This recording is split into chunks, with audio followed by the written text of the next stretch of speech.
I have the pleasure of closing this amazing Gov3 Summit, and I would like to thank again the Gov3 Summit organization for it. I think it was very nice of being able of mixing these two words which are coming fast together. And I have the honor of closing this meet with Red One from the Ethereum Enterprise Alliance. And I want to share how this sort of got set up. I didn't know Red One. I know the Ethereum Enterprise Alliance, and we have been working together in the past, but Red One is now the executive director. And we had this call just to coordinate what we were going to speak about. And the conclusion was, hey, let's repeat this same type of interaction in public, because it's amazing. And why don't you give us a brief intro about Ethereum Enterprise Alliance and what you guys do? Yeah, thank you very much. That was a very, very cool call.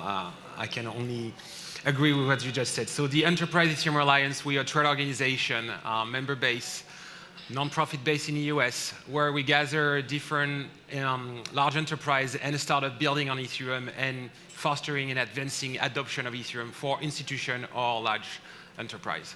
So we have members right now about 60. We have Ernst & Young, we have JP Morgan, we have Microsoft, we have also Lido, ZK Think, Ethereum Foundation, and Consensus, Linea, and so forth. And we're also expanding with more new members on the DeFi and also like the enterprise space. And so what we do is really bringing the two worlds in conversation through like some events, some conversations, some also contact between different members, and being able also to amplify the voices and the work being done by some of our members. Because sometimes you have some small companies that you never heard about, but they're actually the one doing everything behind the scene. And I had the chance to talk with Diego like a couple of weeks ago, and we're just chatting about, our vision and blockchain, and we end up like, I think, talking for like 40 minutes. And so we say, hey, you know what, we're just gonna go and shoot it. At first I thought we were about to, de hacer en español, porque hablo un poquito, pero es una conversación un poquito técnica y no tengo el vocabulario para hablar a propósito de eso en español, es mejor quizás en inglés. Habla bien, ¿eh? Habla muy bien. Pues, yeah. Parece muy bien, pero no puedo hablar de blockchain y de las... Pues quizás puedo responder en español, pero voy a continuar en inglés. Okay, anyway. Yeah. When we open up for questions, you will be able to understand the questions in Spanish perfectly well. Yeah, probably, yeah. Okay, cool. So today we spend most of the day discussing about basically two things, yeah? The combination of blockchain technologies, Ethereum, and institutions. How those two things mixed up. And we want to add a third concept, which kind of makes it new and more awkward. And this concept, which is privacy, has taken a big role within this DevConnect Summit. And that didn't happen in Bangkok in 2024, and that didn't happen before. The privacy stuff, of course, it's 10 years old since blockchains, but CK technology and sort of the political conceptual debate about privacy is a huge one. And I'm going to share part of the discussion that we have privately with Red One, which is we need to redefine privacy. Privacy is a human right. We have the right of keeping our privacy, of keeping private things for ourselves. And all of this infrastructure that we're building, this new internet, is extremely powerful. It's perhaps one of the most innovative technologies that appeared in the last century. But privacy in the physical world is obvious, yeah? We live in our houses, and nobody but our family or our loved ones comes into our private world. In the digital world, that is not so obvious. And today, most of our interactions are either completely public or, even worse, are controlled by central, private, or public institutions.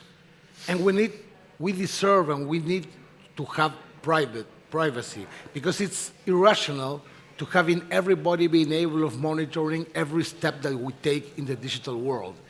We need and we deserve to have privacy as human beings, as a society. And in this new digital world, that becomes a huge challenge, which in many occasions, it's oversighted. So what do you think about that, Rodwan? I mean, we're not going to disagree a lot, I think, on that conversation, but I think you're completely right. I would add something else, is like actually, we have now a little bit that logic that we need to have more data. You know, if you look at any app you install on your phone, they need to see all your contact, they need to see everything you're running, they need to see almost the traffic, that have access to all your photos, your chat. It's like, what do you need this for? And I think now there is also a switch in some companies, and I was talking to recently like a large, conglomerate that do like a lot of commercial and advertising. And they were saying, well, actually, we want to steer away from having data on our users because this is a liability. And I think gathering more and more data, it has to be seen as this is a liability because you're holding this from your people. Either you're an institution, you're a company, but one day or another, you're going to get hacked, something is going to leak, and the people you were supposed to serve, you're going to pretty expose them. Like this happened with Coinbase like 2 months ago, I think. I mean, there is so many leaks. And I think now, and that's why like those conversations are very important, especially for people like you in here in the audience that are like leading the innovation and transformation in your respective environment. To think about how at the beginning the design should not involve like putting that information, in a place to be vulnerable and to be accessible. We can still answer your needs about what you need, in reporting, compliance, and so forth. But thinking about holding data is a liability that you don't want to take, And I think looking at this in form of risk mitigation it's a very important like mental switch that we need to do in how we design systems. Yeah, that's a crucial point, and the risk management part is, of course, perhaps the most important. When you think about risk management, you always see it from a financial perspective. Hey, I'm going to buy this asset, I'm going to long or short, whatever thing.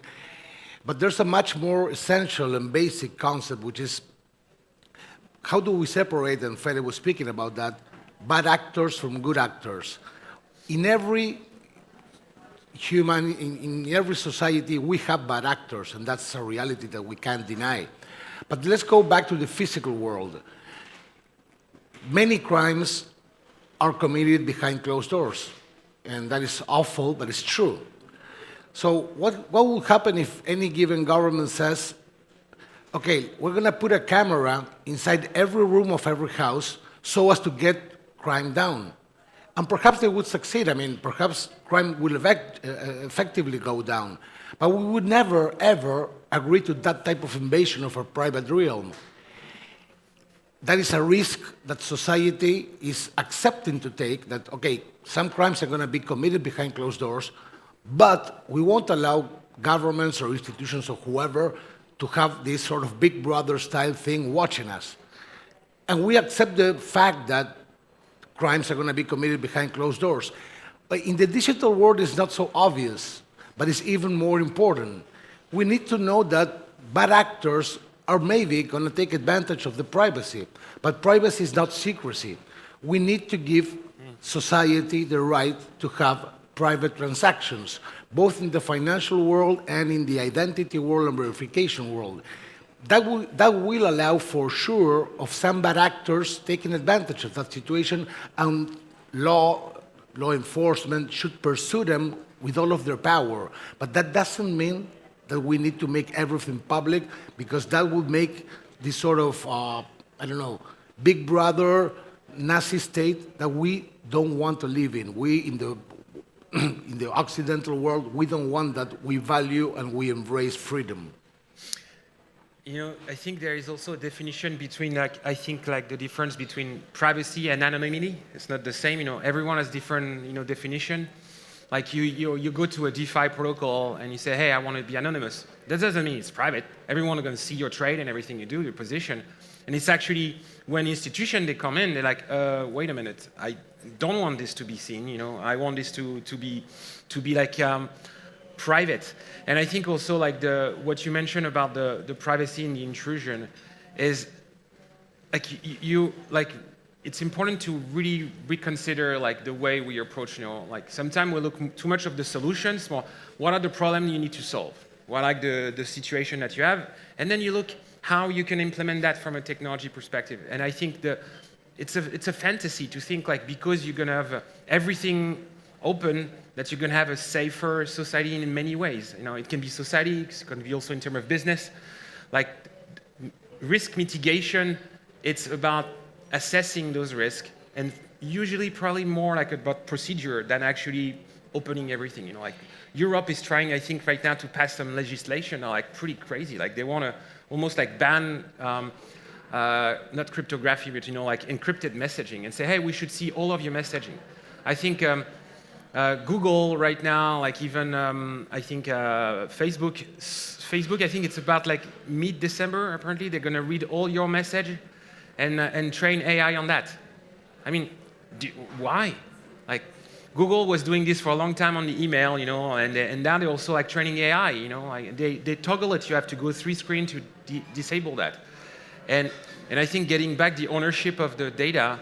And I go some specific example of Web 2, but it goes along different ways. Now we have like some very impressive technology that allows to, you can check the identity of someone. I can know like your name is maybe Maria, but it doesn't mean that I need to see everything from your identity card. It's just like, okay, this assumption is true. And we have the technology. And I think it's very fun what you said, because we started blockchain and say, everything is open, it's public. And now we look like 10 years later and say, well, it's open, you can look, but we want some level of confidentiality in the information that we share. Yeah, of course. And technology, at the end of the day, is a means to an end. It's a tool. It's a tool that we use to achieve things. And it's a very powerful tool, hence, as Spider-Man said, with a big power comes a big responsibility. You may use it in the right way or in the wrong way. So technology is a hammer. You can use it to hammer a nail, and that's perfectly fine, or you can use it to hammer someone else's, and that's really bad. And we need to have a very conscious way of looking at technology and how we use it.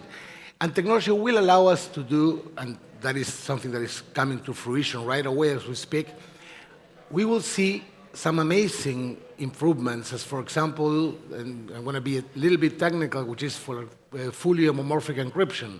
Fully homomorphic encryptions allows you to perform computation on top of encrypted data.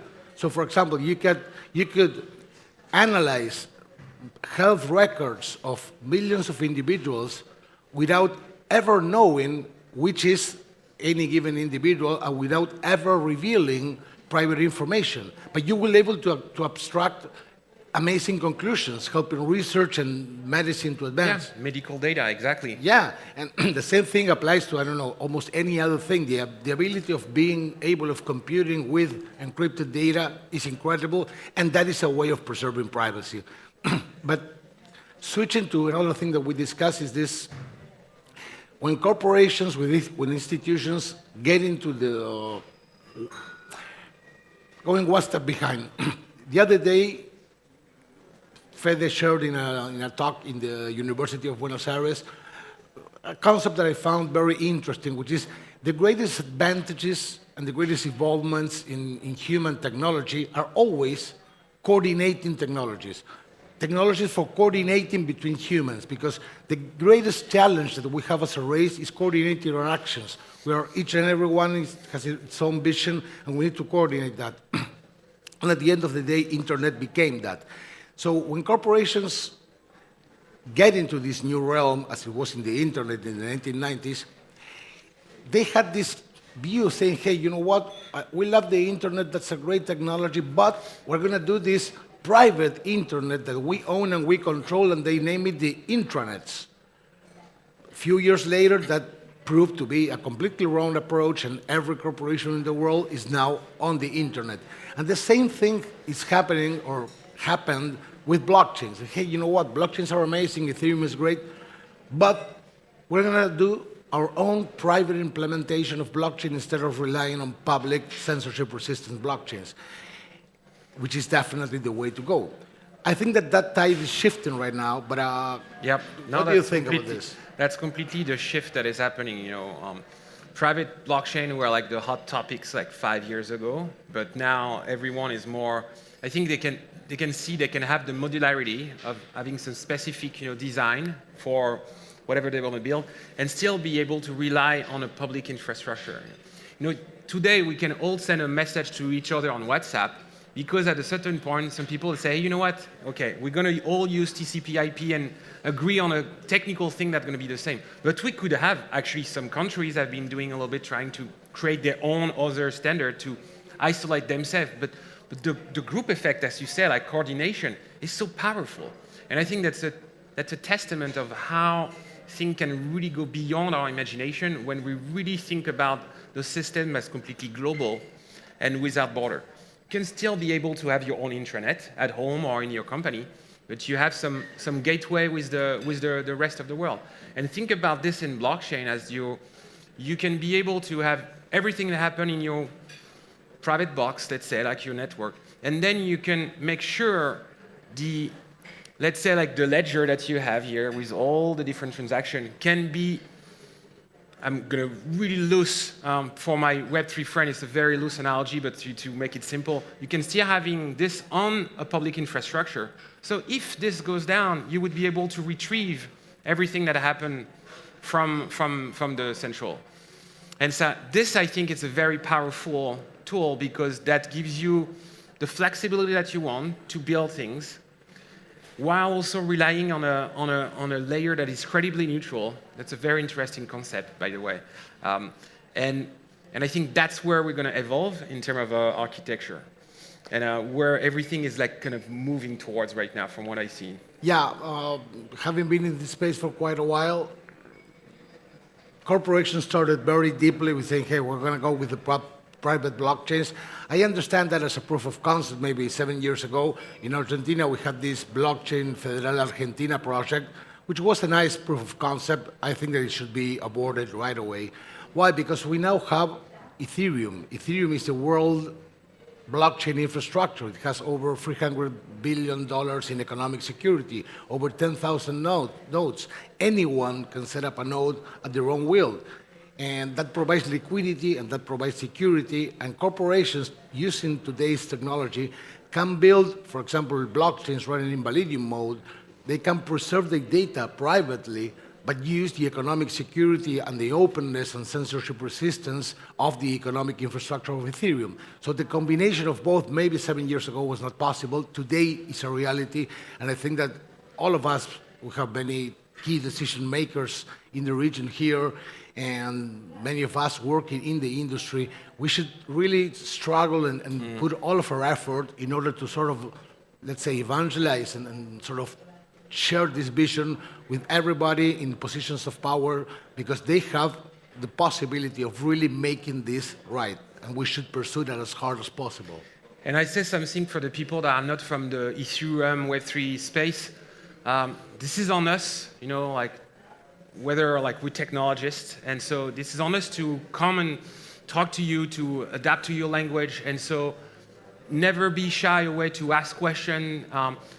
There's one thing that I learned to be in that industry, is like, you never know anything. And everyone says, I don't know. Some different professional context, that's something you never say, or it's going to be very tricky. But this is actually how you show that you are credible here. Like, if you go and talk to someone on Polkadot and Cosmos, or even someone building, I don't know everything about all those engineering things that are going on. So saying, I don't know how that works, I learn faster because I've done it like a lot of time. But that's really my message to you. Like, don't come with your question about, how this is going to work, why this is providing value, how do I make money with this, how this can transform, and then we're gonna have to keep doing the work and coming to our meeting you where you are. So it's really on us. Yeah, and taking a lead. Honestly, the panels have been very interesting, and there were a lot of visions and projects to share. So why don't we take your idea and open up for questions. You can do them, las pueden hacer en castellano o en inglés, como prefieran. Ya vimos que acá Red One entiende lo suficiente, pero si las quieren hacer en inglés, también son bienvenidos. ¿Alguna pregunta? Una me tienen que tirar, por lo menos. No me dejen así, abro. And nothing as hey, crypto is a scam, this is useless.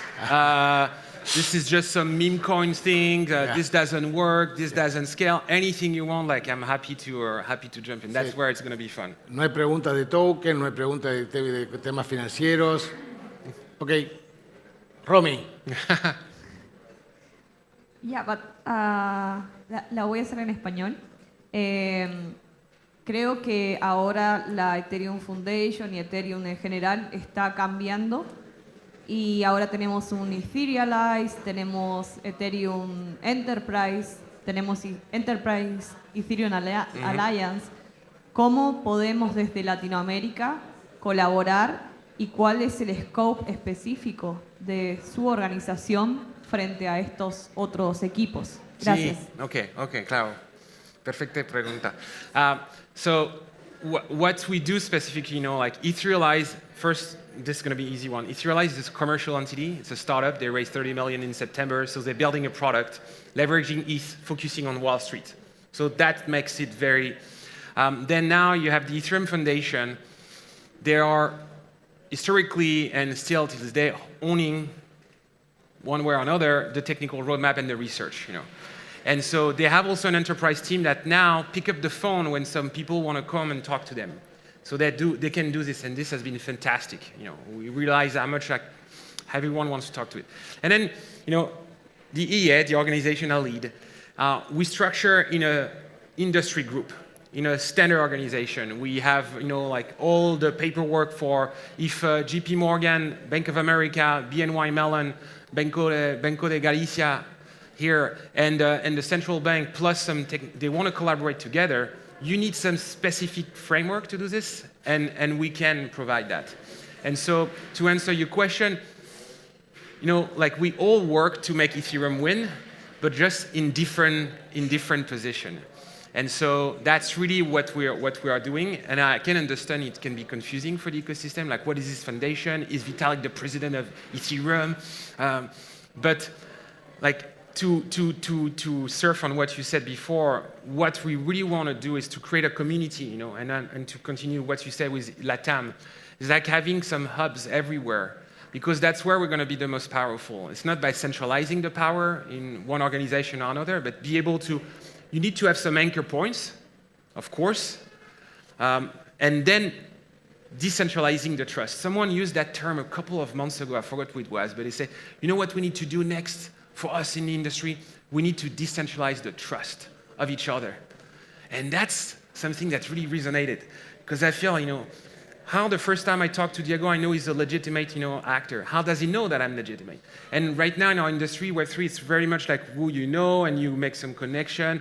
But to really grow more, we need to make this more, less very one-to-one point of connection. And so that's probably would be my answer for East LATAM. I think there's so much potential in all South America, Central America also. I spent a month in Salvador last year to see how they use Bitcoin and how that transform a little bit their business.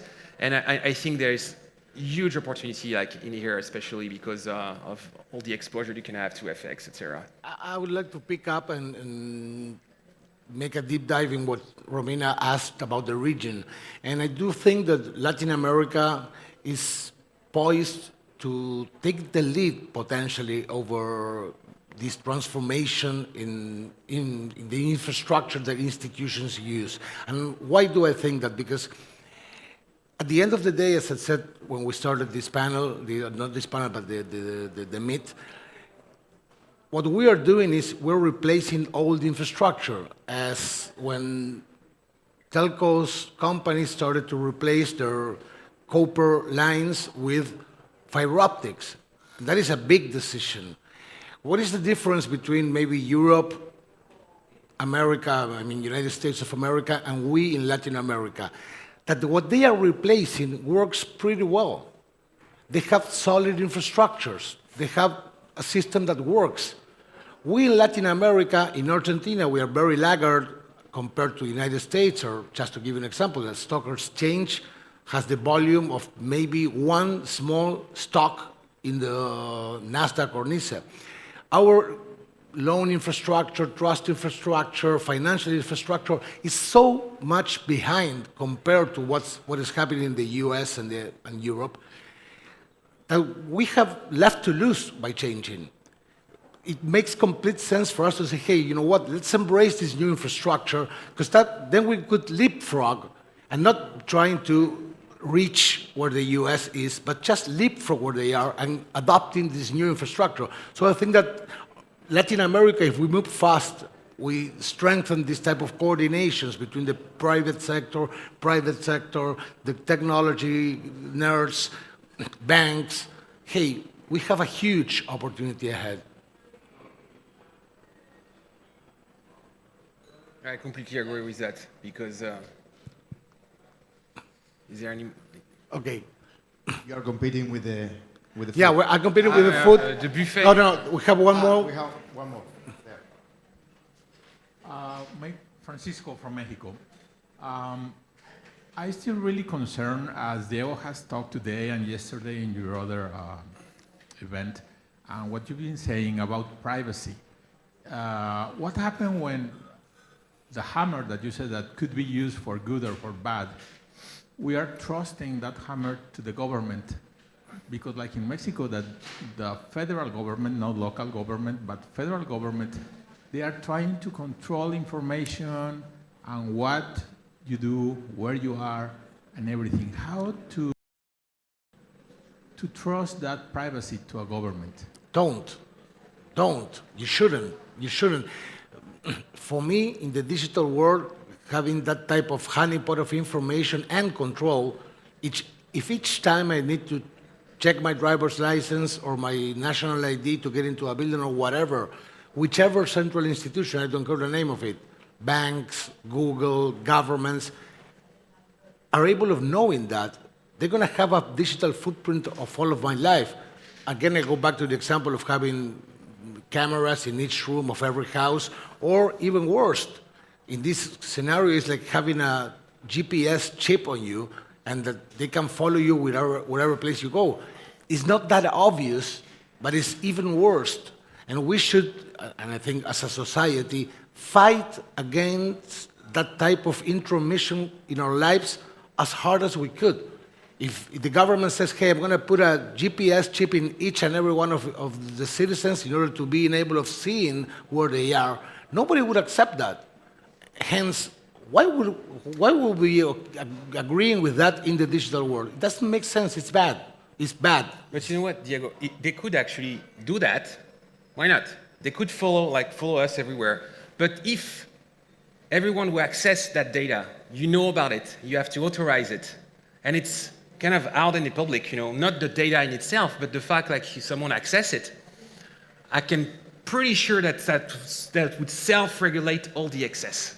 Because what's happening now is like this is happening, but in the back. In France, I was reading recently an article that there is some policeman that just had access to a system for security and was just selling information to some gangster about like where this guy is by accessing like phone. And I was reading that and said, wait, what? There is no one that is tracking like who's connecting to what? Why are you making a request on that specific person in here? There is no transparency on this. And so this is because those systems are not built with transparency in mind. But you could imagine having the more scary for Diego surveillance system. But if you are the one owning the data, if you are the one, and there is maybe a judge that can authorize this, and everything is something you can see on a platform that cannot be altered because it's mathematically sealed, I'm pretty sure that would self-regulate by itself.